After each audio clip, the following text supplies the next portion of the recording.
Ibibili ng bigas mas mahal, ibibenta nila ng mas mura sa bagong presidente, bangag ang muka. papatungan ibibenta ng mahal para mabili ninyo.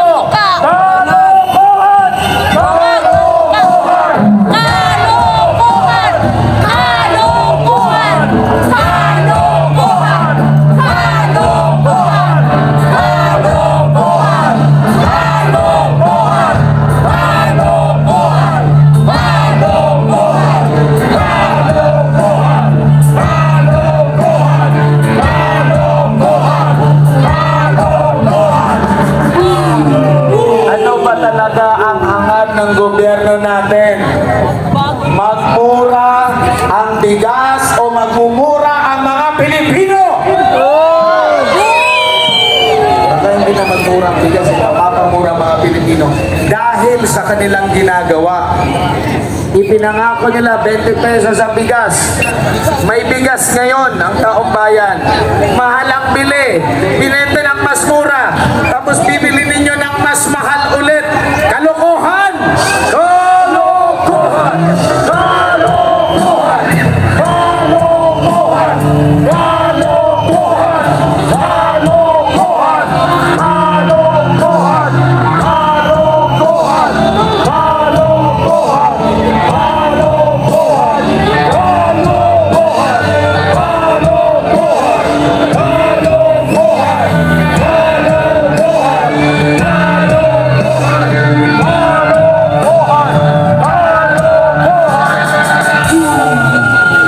Nakararami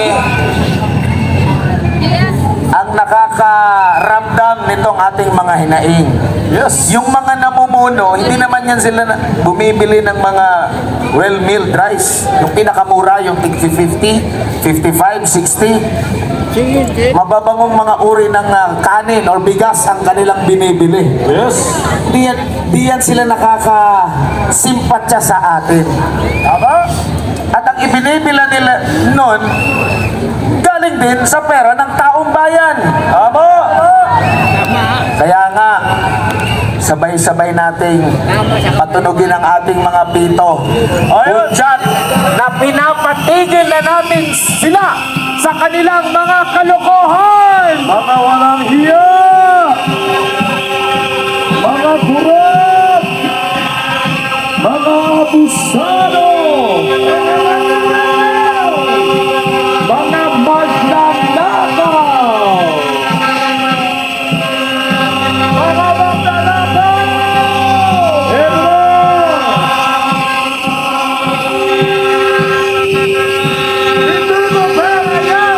Hindi mo pera yan! Hindi mo pera yan! Hindi mo pera yan! Hindi mo pera yan! Hindi mo pera yan! Hindi mo pera yan! Hindi mo pera yan! Hindi mo pera yan! Hindi mo pera yan!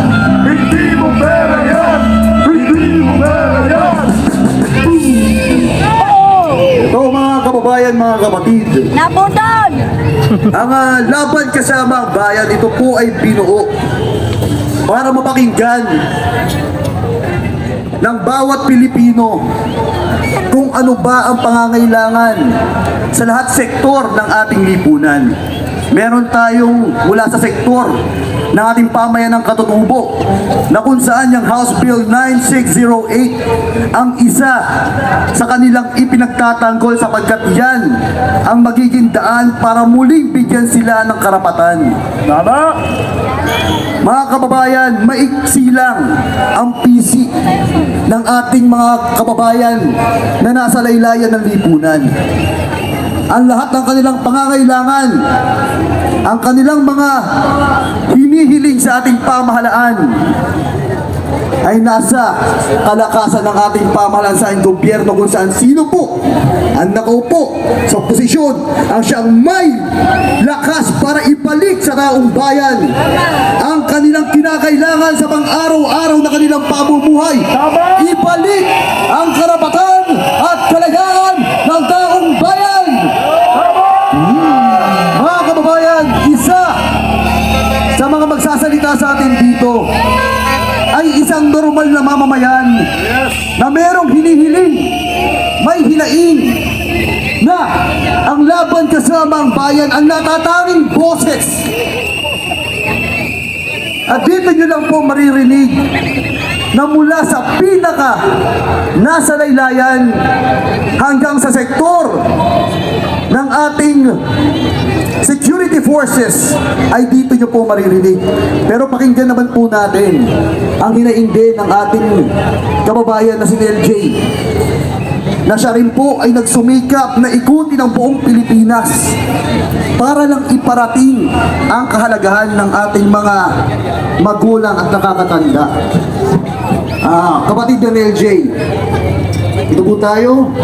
Isa po siya sa mga taong may malasakit sa ating bayan para ipakita na ang kabayanihan kung saan kamatay si Andres Bonifacio ay nananalaysay pa rin sa lugod ng mga Pilipino.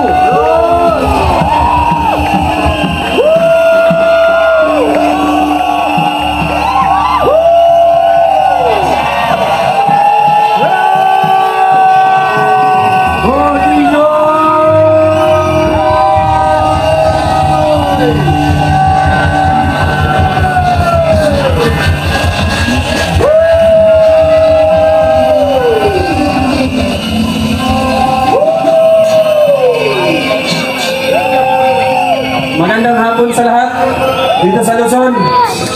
Sinakripisyo ko ang buhay ko para sa mga matatanda dahil isa ang lola ko na biktima. Ako nga pala si LG Matunding, Tubong Bukidnon. Medyo malayo ang aking pinagbulan. Binuhos ko ang pawis at dugo, luha, init, ulan ang aking kinalaban sa biyahe mula Bukidnon hanggang dito sa Maynila. Para lang maipabot sa aking pamahalaan ay sa batas ang Anti-Elderly Abuse Act.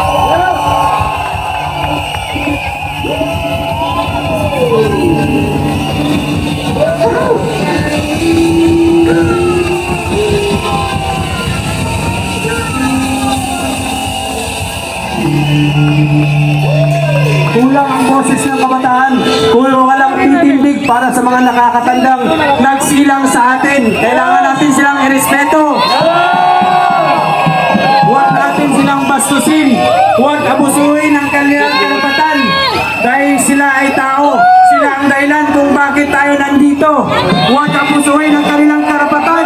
Dapat magkaroon sila ng kanilang proteksyon laban sa mga pang-abusong tao. Lalo na ang mga nakaupo sa posisyon.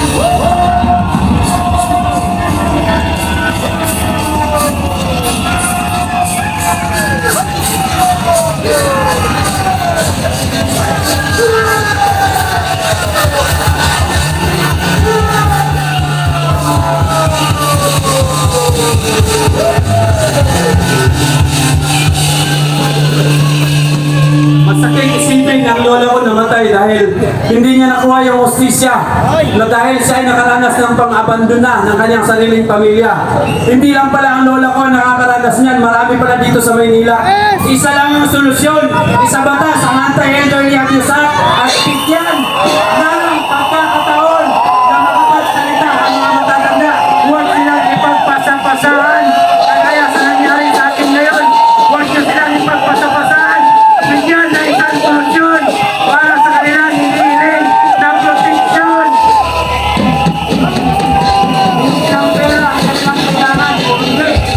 Proteksyon galing sa ating pamahalaan na hindi sila magagapi at hindi rin sila maabuso ng mismo nakaupo sa gobyerno. Pati ang kanilang benepisyo. Kinukunan pa ang mga ayuda, kulang dumadating sa mga senior citizen. Isa ang lola ko na nakaranas niyan. Hindi lang